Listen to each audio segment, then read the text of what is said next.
दोस्तों नमस्कार, कशिश न्यूज के डिजिटल प्लेटफॉर्म पर आपके साथ एक बार फिर से मैं हूं दीपक शर्मा और इस बार दो बड़ी खबर अनंत सिंह से जुड़ी हुई लेकर आया हूं। जी हां, उनके सियासी सफर को लेकर आगे क्या संभावनाएं बन रही है उसका खुलासा हम इस वीडियो में करने वाले हैं। और खुलासा ऐसा वैसा नहीं, ये पर्दे के पीछे वाला खुलासा नहीं, बल्कि ये सामने ठोक बजाकर, क्योंकि अनंत सिंह को आप जानते हैं मीडिया के सवालों का वो बेहद ही बेबाकी से अंदाज में अपने जवाब देते हैं। और जब मीडिया ने उनसे सवाल पूछा आरजेडी के साथ उनके रिश्तों को लेकर, तो उन्होंने क्या कहा वो आपको बताएंगे। जेडीयू में जाने की संभावनाओं पर क्या कहा वो भी बताएंगे, और साथ ही बताएंगे कि वो चुनाव लड़ेंगे या नहीं लड़ेंगे। तो अनंत सिंह से जुड़ी तीन बड़ी जानकारी आपको हम इस वीडियो में देने वाले हैं। और सबसे पहले शुरू करते हैं अनंत सिंह के सियासी रिश्ते को लेकर। आपको याद ही होगा कि 2020 का चुनाव अनंत सिंह सलाखों के पीछे से लड़कर जीते थे और आरजेडी की टिकट पर लड़कर जीते थे। जी हां, 2020 के चुनाव से पहले ही अनंत सिंह सलाखों के पीछे चले गए थे। और जब इस बात को लेकर कयास थे, चर्चा का बाजार गर्म था कि क्या जब जेल में है अनंत सिंह तो भी कोई दल उन्हें अपने साथ जोड़कर इस सलाखों के पीछे पहुंचे व्यक्ति को सियासी मैदान में उतारने के संभावना पर जो टीका टिप्पणी होगी, जो आलोचना होगी, उस आलोचना को स्वीकार करते हुए अनंत सिंह को अपने साथ रखने को तैयार होगा। ऐसे में अनंत सिंह का संपर्क आरजेडी से हुआ, लालू प्रसाद यादव से हुआ। और अनंत सिंह लालू प्रसाद यादव के साथ जाने को क्यों तैयार हुए, उसके पीछे की वजह भी अनंत सिंह ने साफ तौर पर बता दी। और वो वजह कोई और नहीं, लालू प्रसाद यादव द्वारा दिया गया आश्वासन ललन सिंह के नाम को लेकर था। जी हां, वही ललन सिंह जो जेडीयू में है फिलहाल, जो केंद्रीय मंत्री हैं फिलहाल। और लालू प्रसाद यादव जब अनंत सिंह को अपने साथ जोड़ना चाह रहे थे, जब लालू प्रसाद यादव सरकार बनाने के लिए छोटे सरकार का साथ चाह रहे थे, तो उन्होंने ललन सिंह के नाम का इस्तेमाल किया। उन्होंने जो अनंत सिंह कह रहे हैं मीडिया के साथ बातचीत में, अनंत सिंह ने साफ तौर पर कहा कि वो आरजेडी के साथ जाने के लिए इसलिए तैयार हुए क्योंकि लालू प्रसाद यादव ने उन्हें ये कहा था कि ललन सिंह ने हमें भी परेशान किया है, ललन सिंह के कारण आपकी भी ये स्थिति बनी है। यानी कि एक व्यक्ति दोनों की परेशानी की वजह है, तो दोनों अगर साथ मिल जाएं तो उस परेशानी को खत्म करने की संभावना बनती है।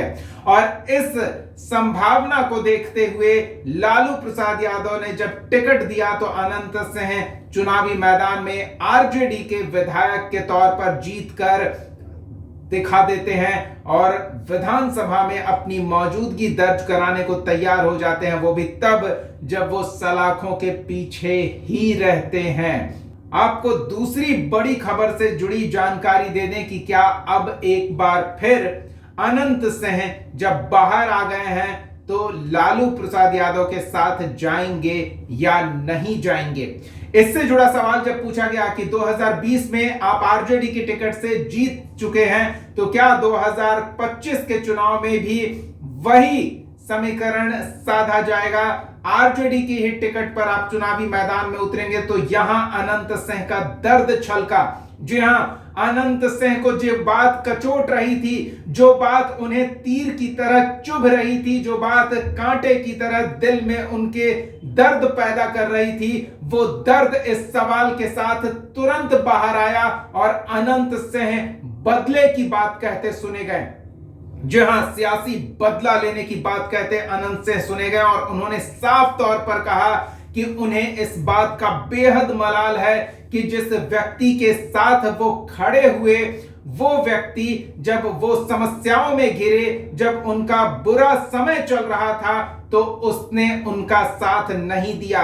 अनंत सिंह साफ तौर पर कहते हैं कि न लालू प्रसाद यादव, न तेजस्वी यादव, न ही राष्ट्रीय जनता दल का कोई भी नेता उनका हाल चाल जानने ललन सिंह को लेकर जो एक साथ आए थे एक समस्या के समाधान को लेकर, वो दोस्ती जो दिखाई गई थी वो जरूरत की दोस्ती दिखाने वाले लोग जब अनंत सिंह यानी कि छोटे सरकार का बुरा समय चल रहा था तो उनके साथ खड़े नहीं थे, उनका हाल चाल तक कोई पूछने नहीं आया था। और इसका बदला अनंत सिंह जरूर लेंगे, इसका उन्होंने ऐलान कर दिया है कि इस समय जो उनका साथ दे रहे थे वो उनके साथ जाएंगे या नहीं जाएंगे, इसका तो उन्होंने खुलासा नहीं किया, लेकिन उन्होंने ये जरूर कहा है कि वो बदला उन लोगों से जरूर लेंगे जो मुश्किल के समय, संकट के समय उनके साथ खड़े नहीं थे और सियासी फायदे के लिए उन्हें अपने साथ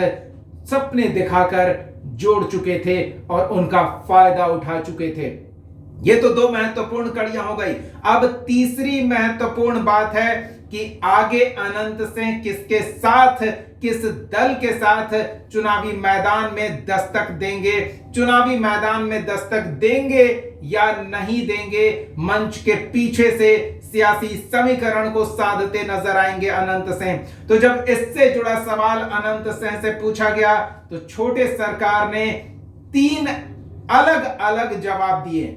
जी हां, छोटे सरकार अब वो कंफ्यूज करते दिख रहे हैं सियासत के बेहद माहिर खिलाड़ी की तरह, या फिर वो संभावनाओं को खुलकर सामने अभी नहीं लाना चाहते हैं, या फिर जो भी बात चल रही है कहीं गलती से तो उन्होंने अपने अंदाज में सब कुछ साफगोई से बता देने की उनकी जो प्रवृत्ति है, उनका जो स्वभाव है, उस स्वभाव में तो वो कुछ नहीं बोल गए और फिर बाद में उसे छुपाते तो नहीं नजर आए। वो फैसला हम आप पर छोड़ेंगे, लेकिन फिलहाल हम आपको बता दें कि उन्होंने 3 अलग अलग जवाब एक ही सवाल के क्यों दिए वो भी आप बताइएगा। फिलहाल आपको ये बता देते हैं कि उन्होंने क्या जवाब दिया। एक सवाल का 3 अलग अलग जवाब। जब उनसे पहली बार पूछा गया एक खास जगह पर कि अनंत सिंह छोटे सरकार क्या अब जेडीयू के साथ, आरजेडी के साथ या बीजेपी के साथ चुनावी मैदान में 2025 के चुनावी रण में उतरेंगे, उन्होंने कहा कि अभी बातचीत चल रही है, देखते हैं क्या होता है। दूसरी बार जब उनसे यही सवाल पूछा गया कि 2025 के लिए छोटे सरकार की क्या प्लानिंग है, तो उन्होंने कहा कि पहले वाली बात तो नहीं होगी, इतना तय है, आगे क्या होगा इसकी संभावना अभी खुली हुई है। और जब तीसरी बार उनसे यही सवाल पूछा गया तो उन्होंने सभी संभावनाओं को दरकिनार करते हुए सियासी गलियारे में हलचल मचा दी, ये कहकर कि वो इसके लिए जनता से जवाब लेंगे, यानी कि अपने समर्थकों से मिलेंगे, उनके साथ बैठेंगे, बातचीत करेंगे। लंबे समय तक वो सियासत से दूर रहे हैं, सक्रिय राजनीति से दूर रहे हैं। अभी हाल ही में कुछ दिन के लिए जब बाहर आए थे तो उस समय चुनाव चल रहा था, उस समय क्या सियासी माहौल है, उस लहर का कहर कहीं उनके सियासत पर न बरपे, ऐसे में वो सब कुछ समझेंगे, धरातल पर अपने समर्थकों, अपने कार्यकर्ताओं के साथ बातचीत करेंगे, अपने इलाके के लोगों से संपर्क करेंगे और जैसा सुझाव उन्हें उनके लोग देंगे उसी तरह से वो आगे का फैसला लेंगे। तो अनंत सिंह अभी कहीं खुलासा करते हैं, कहीं चुप्पी साध जाते हैं, कहीं साफ करते हैं कि नए सियासी संकेत उनके साथ बन सकते हैं, सियासी समीकरण बन सकते हैं, पुराने समीकरणों को ध्वस्त करेंगे अनंत सिंह, और फिर अचानक से ये कह देते हैं कि अभी कुछ भी तय नहीं, आगे आगे देखिए होता है क्या। आपको क्या लगता है कि अनंत सिंह के मन में क्या चल रहा है और आगे क्या कुछ देखने को मिल सकता है? कमेंट सेक्शन में अपनी बात जरूर हमारे साथ साझा करें। तो फिलहाल अनंत सिंह से जुड़े 3 बड़ी जानकारी हमने इस वीडियो के माध्यम से आपको दी है। आपको और भी तमाम अपडेट्स पहुंचाते रहेंगे और अपडेट्स आप तक पहुंचते रहे, इसके लिए आपको करना होगा हमारे इस चैनल को सब्सक्राइब और सबसे पहले आप तक वीडियो अपलोड होने का नोटिफिकेशन मिले, इसके लिए करना होगा बेल आइकॉन को प्रेस। तो ये 2 काम जरूर करें और कमेंट सेक्शन में अनंत सेन से जुड़ी कुछ और जानकारी आपको चाहिए विशेष रूप से हमसे, तो अपनी सवालों की लिस्ट जरूर हमारे साथ साझा करें। ये वीडियो आपको कैसा लगा, संभावनाओं पर जो हमने बात की है, अनंत सिंह ने जो कहा है उसके बारे में आप क्या राय रखते हैं, सब कुछ बताएं। फिलहाल बहुत बहुत धन्यवाद हमारे साथ जुड़ने के लिए। नमस्कार।